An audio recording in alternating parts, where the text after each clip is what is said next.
No. Yeah. Okay. Yeah.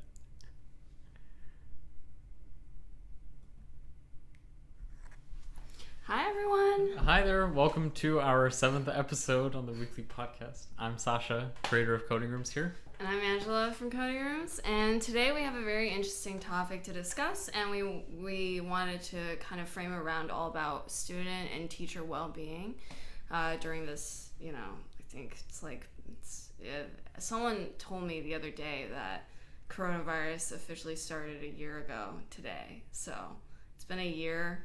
Depending on where you are, it hit your country or whatever place differently, but this has been quite a long time, and we want to make sure that we kind of discuss different ways that students and teachers alike can stay sane and feel supported during this time. So without further ado, I'll always pass it to you for product updates. Awesome. Thanks, Angela. So as always, we're going to start with our product updates. So we pushed a lot of new chat stability fixes and updates to the live classroom. So there were a handful of things in that new chat release from last week that weren't working as well as they could have been.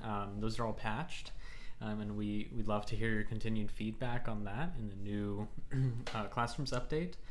We also did a lot of work on supporting more auto grading frameworks and adding more support for auto grading in our assignments. So the whole creation of questions with auto-grading test cases and then assigning them out to students, managing those submissions, we're doing a lot of work there, especially with our real-time edge, as we like to call it in-house, is that every time you get a submission or every student workspace, you as the instructor can always jump in real time and help your students. And that's kind of been at the forefront of what we're doing, and we're improving support for that. We're also in a private beta of timed assessments. So all the same questions that you're creating, we can actually drop it into this new timed assessment functionality, so you can do your exams on Coding Rooms. And hopefully that at some point we'll also be able to get plugged into these private browsers or these sort of lockdown exam browsers, so you can do all your final exams and testing on Coding Rooms and have them all get auto-graded. And coming with that is also a lot of cool new plagiarism checking stuff that will support not only plagiarism checking within your own classroom, so whether student A cheated off student B, but also whether or not student A or B cheated off someone on the internet. So there's a lot of new cool support coming in for that. We also dropped some updates to workspaces. So the idea is that workspaces can be used by your students. They don't have to be specifically associated with you or be on a free trial or on a paid plan. Those are entirely free. Students can go in, create their code, write their projects, run things, play around, and share a link with anyone, or even pair program, all within our new workspaces feature. And we hope you enjoy using these new features.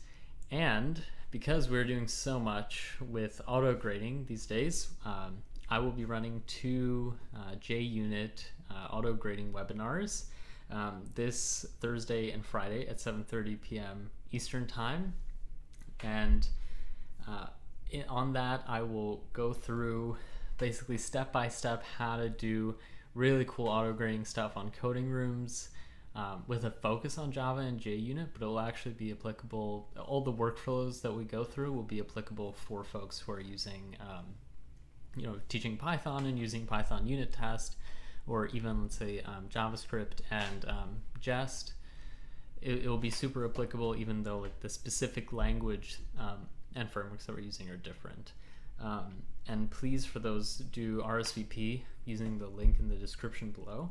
And those will go live on Facebook, YouTube, and Twitch, similar to this podcast. So with that, I'll hand it back over to you, Angela, for the rest of our discussion. Yeah, so very excited with this webinar, just to, follow up with what you said. So make sure you click the link below in the description or above, depending on if you're on Facebook or YouTube.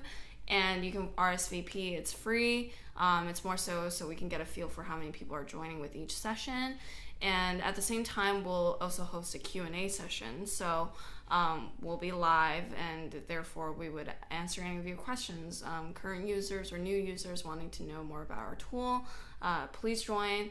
It's a great way for us to get to know you and for you to kind of ask any questions you have about the product. So, but without further ado, we wanted to really discuss kind of student and teacher well-being. I think teachers don't get enough recognition through this process either of remote teaching. But we're getting to a stage where mass media, or if you go online, a lot of people are very concerned with how students are doing. And how they feel, if they're supported or not in their courses. And this is something we discuss all the time here at Coding Rooms as well, is how does our product allow teachers to feel like they have the ability to support students and that students also feel supported.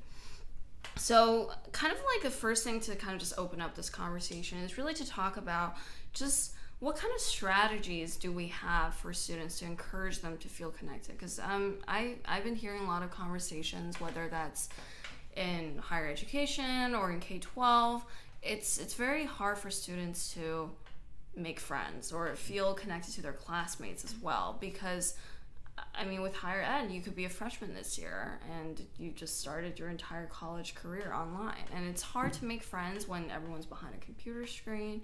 And yeah, I think some of the ways that people have kind of tried to facilitate that, more of that in-person communication, is turning their webcams on, teachers enforcing that, whether it be for attendance or for the whole duration of the class. But we see some kind of pros and cons with that as well. So Certainly. Yeah.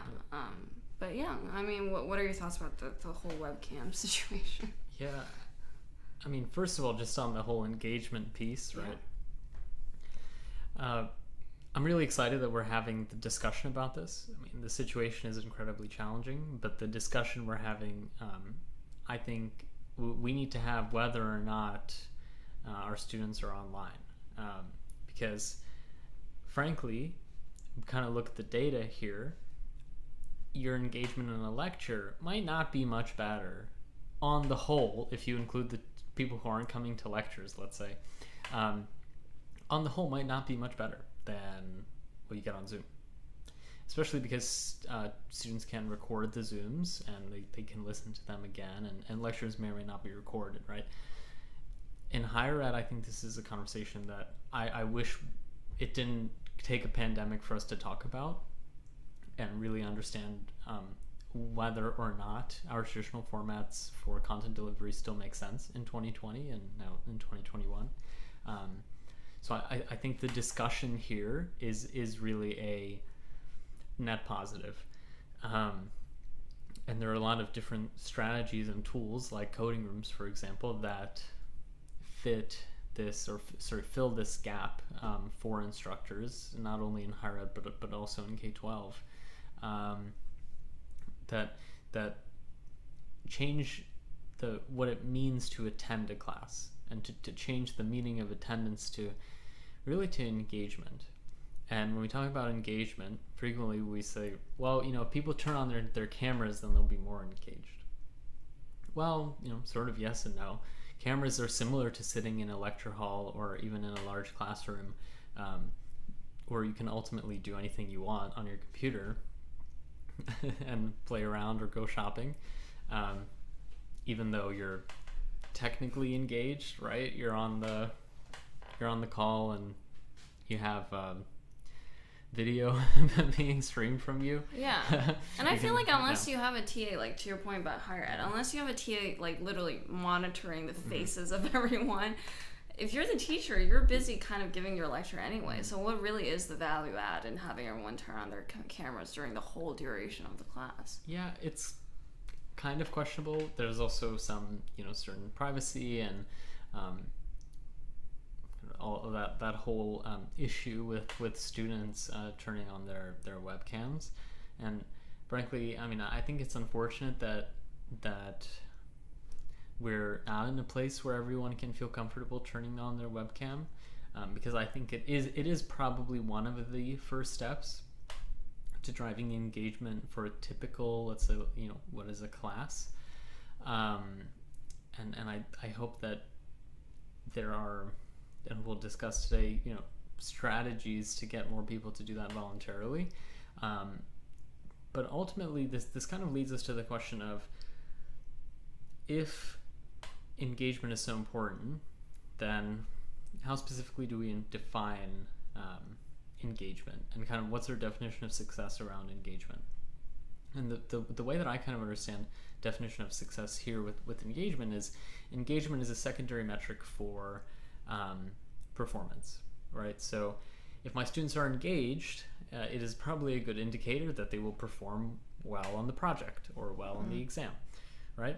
Because of course I can't know the grades on the exam just from that class, but engagement is a great secondary metric, because if they're engaged, probably they are doing the things that will help them do better. That said, it is a secondary metric. It's not really showing anything. So with coding rooms, for example, one of the key things that we've been focused on when it comes to engagement is monitoring engagement not by a webcam or by a chat message, but through actual code. So on coding rooms, in our real-time dashboard, we show number of seconds since the student was coding or running their code, how many times they've run the code in the last 5 minutes, how many errors they have in the last 5 minutes, and then we have a great way through the chat to make sure students can reach out to their instructor either privately or publicly and get feedback and work on their assignments. This is the type of, I would say, almost the kind of like second or sort of deeper level of engagement that I think is much more useful as a metric and goes around the need to turn webcams on. Right, and I think that also kind of plays into what I was saying about like the focus on the teachers feeling supported as well, right? Mm-hmm. Because at the end of the day, this metric is really for the teacher. I mean, it's not to say that students' performance are, directly correlated with how actively you're engaged in the class. I mean, there are students who, some oddballs that never show up to class and still get straight A's. I mean, there's a wide array of students. But at least during this remote time, teachers can also see from these metrics and the activity of their students that I'm not just talking to a wall, that, my students are actually doing the activity that I said to do. And they get that validation that, hey, I'm doing my job. I'm actually providing education to these kids.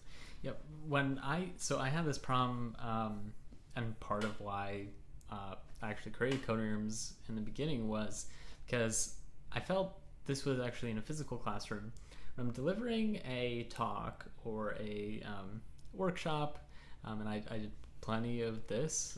In fact, I'm kind of not too far removed from that now. I had no idea what people were doing. So even when people were sitting in a classroom and we were coding, and I would throw up a solution or throw up a problem and then work through it in real time, and of course everyone's kind of our eyes darting around between computer screens and me and the code, and of course some people had sort of big errors like an IDE didn't install or something like that. But for the vast majority of my teaching, I had no feedback. I had like nodding faces that I then saw had no idea what was going on. Mm-hmm. And programming fundamentally, right, is a skill. So in order for students to develop that skill, the most important thing is to create a framework wherein they can practice, and you have incentives correctly aligned, and they feel safe, feel that they're in a safe kind of environment. And I feel that's a lot of what we're doing with coding rooms, to make sure that students feel like they're safe, they can't mess up, or anything that they think is messing up is clearly illustrated as part of the learning process. And by having an online environment that won't crash and burn because they had a mistake in their code, I think sort of alleviates that problem, right? And then the knowledge that, hey, my teacher is here to help me at any time, and even if I'm not doing so well, they know that I'm trying, I think is really crucial. Yeah, and I think the whole conversation with effective communication in these coding classes or programming classes in general is also efficiency, right? You don't want to feel like we've been on a video call or messaging like, oh, you have, I would propose to change this on line 16. Okay, exactly where? Oh, this bracket. Oh, but which bracket? It's just like, these are conversations that can be easily solved with, something that we've created in Coding Rooms that we're very proud about is that real-time Google, people say like Google Doc, like you can see your cursor and you can even provide comments. Like you can highlight a specific section that you want to talk about, and it eliminates all this kind of unnecessary back and forth communication that's already hard enough in real life, but even harder when it comes to remote. And honestly, the back and forth communication that you described, Angela, is almost like a good scenario, because all too often that back and forth doesn't even really happen. It's more of a we're gonna do a lecture. Here's the quiz content, and I will give feedback on your quiz responses. And of course, some people don't even submit the quiz. And then of course, the people who do, you can give after the fact feedback. I don't believe that there's any other a platform, especially in that supports K-12 users the way that we do when it comes to understanding a student's thought process, being able to scrub back the student's edit history, keystroke by keystroke, and understand exactly what the student was thinking, or whether or not they were just copy-pasting solutions from Stack Overflow, right? It's true. I mean, it's very common. Yeah, because in computer science, and as sort of computer science educators, we have to understand that not everyone is as excited about coding as we are, and some people are. For them, this is just another class, and we kind of have to respect that, right? While making it more fun and engaging and relevant, and clearly understanding that computer science isn't just another class, because of the broad applicability of programming far beyond the walls of a computer science classroom. And that's kind of our responsibility, right, as educators to make that crystal clear for students. But even then, that our tools have to support running a class for everyone, while being able to differentiate separately, independently, between students or between cohorts or sections. And we place a lot of emphasis on this in Coding Rooms, and truly our entire methodology centers around that. And online, certainly remote learning exacerbates these problems for sure. Yeah, and I think the whole idea behind being able to understand student thinking, whether that's looking at your playback code history and seeing exactly where the errors occurred, and these are all very important things in being able to provide constructive and consistent feedback during this time, because I think at least back in the day, back when we were in person, at least I can approach my teacher and ask him a few questions after class, or go to his office hours. I mean, there are virtual office hours for sure, but I think being able to get that consistent feedback, whether that is through commenting on your student's code through our platform, or being able to see and understand their student thinking, making your office hours too something that's worthwhile and valuable, right? That way you can already know what your suggestions or your feedback's going to be without having to ask the student, hey, well, what were you thinking over here? Or can you please explain this to me? You have the power now to see into kind of how your students are progressing, and you can tell from their progress in their code and their code history how well they're progressing in the class, and who's doing well and who's not doing well. without even having that kind of conversation with them directly, which also is not every student functions like that. They probably they aren't good explainers or don't want that very face-to-face communication in that way. Yeah.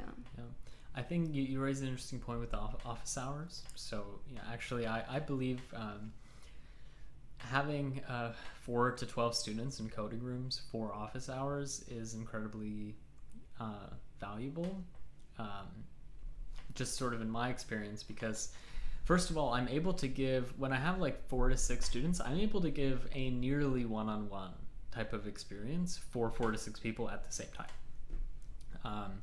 Because I have all their code in one place, and coding rooms makes it pretty easy for me to navigate between the editors and fix errors and give feedback and do comments.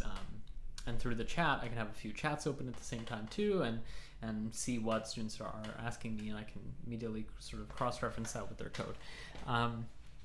Sort of that said, typically our main class time doesn't optimize for this type of stuff.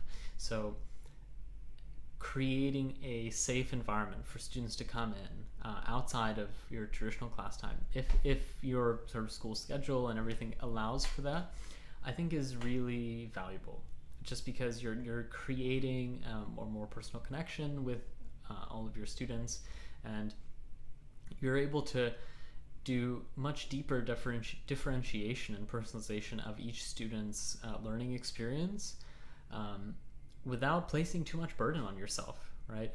Because I feel like if I were to do one-on-ones with everyone, that's sort of, it's impossible. For most people, realistically, that's impossible. But hey, 4 to 6 in some groups, or maybe even 12, that all of a sudden becomes a pretty efficient sort of use of my time. Yeah, and it also helps your students to gain that personal connection with their classmates as well, which is something that's very much needed right now with this remote learning structure, is being able to get students to connect with other students as well. Yeah, you can also drop in, so on coding rooms you can create classrooms where students can just drop in on their own time.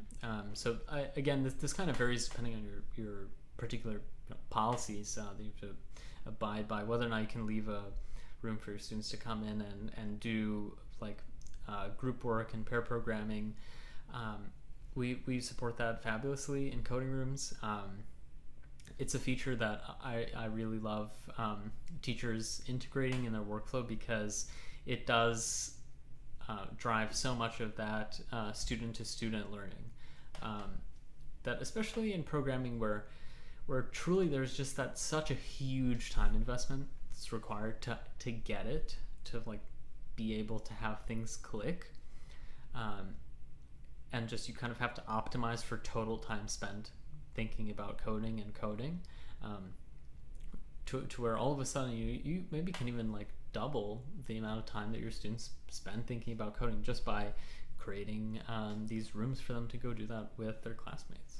Yeah, definitely. And as we talk about kind of brainstorming these different ways that you can make your classrooms more exciting or engaging as well, another point to add is that, try to build in group activities, fun activities into your curriculum as well. Our platform works really well for a variety of different activities, whether that be competition-y type stuff or hackathons.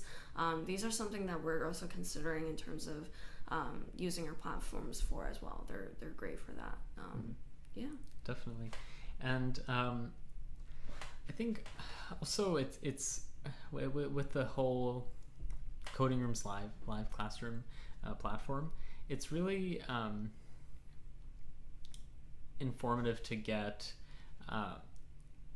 that playback down, because I know kind of from our analytics how often this feature gets used, and it is a small button right now in the workspace. It looks like a little loop or kind of like rollback button where you can click and you can play back student code in the middle of your classroom. So while they're coding in real time, you can play it back.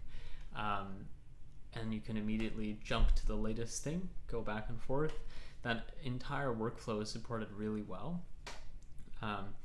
and that enables, again, kind of stepping into a sort of new way of teaching, enables you to quicker assess problems, because of course as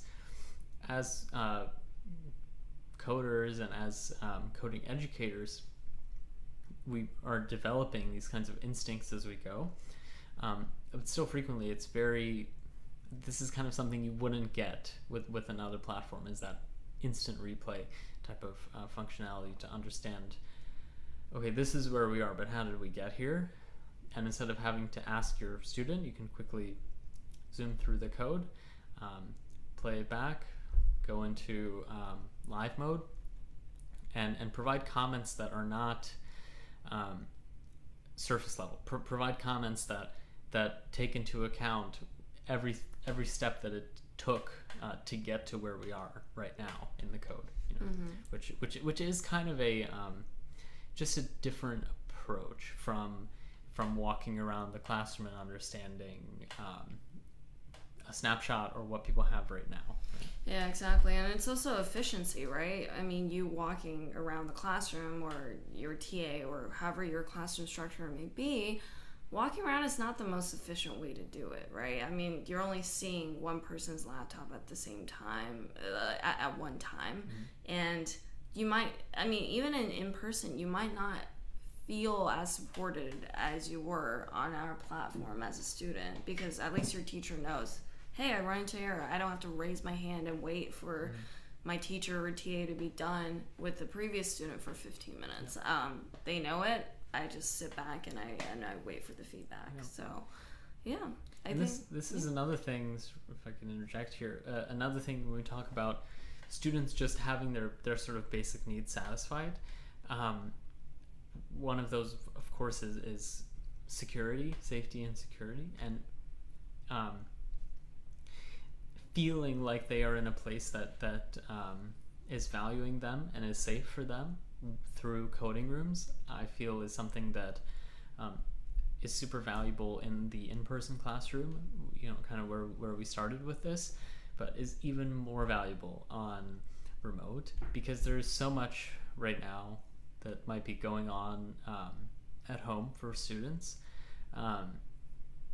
to where if all of a sudden programming class is the place where they feel safe, I mean, the amount of learning that will happen is much higher. Right? Yeah, especially because the barrier to learning coding may seem really daunting in the beginning. So we want to try to make sure that our tool is easy to use and is a safe place and an easy place for students to easily adopt these skills and to get into code. Well, without further ado, you want to explain this week's thought of the day? Yeah, so this week's thought of the day came out of actually a sort of open source research paper that I was reading today. And it was about the research-based strategies for teaching computer science better. And a funny one was, remember that novices are not experts. And this is something that I know is challenging as someone who's been coding for about 10 years now, which is nothing compared to people with way more experience than me. It's something that's super hard. It's really hard to step away from programming and or thinking like an engineer. Yeah, or even that kind of engineering thinking, computational thinking, and put yourself in the shoes of someone who honestly has no idea, right? Or maybe even worse, has negative ideas or wrong ideas about what it means to be coding, to be programming or computer science. And so the idea of consistently sort of reminding oneself that the people that I'm trying to teach are not experts, and that I, as an expert, have to make a super conscious decision to think and empathize with people who are novices, will make teaching much more effective. And I remember this is one of my very first hurdles, just teaching like a Java workshop initially, that I had to overcome, because I would blow through a lot of stuff that I thought was self-evident, and of course it's not, and it wasn't to me either. And having that real deep empathy for novices will make your lessons much more engaging for your students. Yeah, and it also humbles us as we continue making our platform better for all teachers to use and students to feel comfortable using. So, well, that was a really deep note that we ended on, but thanks for joining us this week on this week's podcast. Make sure that you RSVP to our webinar happening this Thursday and Friday at 7:30 p.m. Eastern Time. It's free for anyone that wants to join. You can.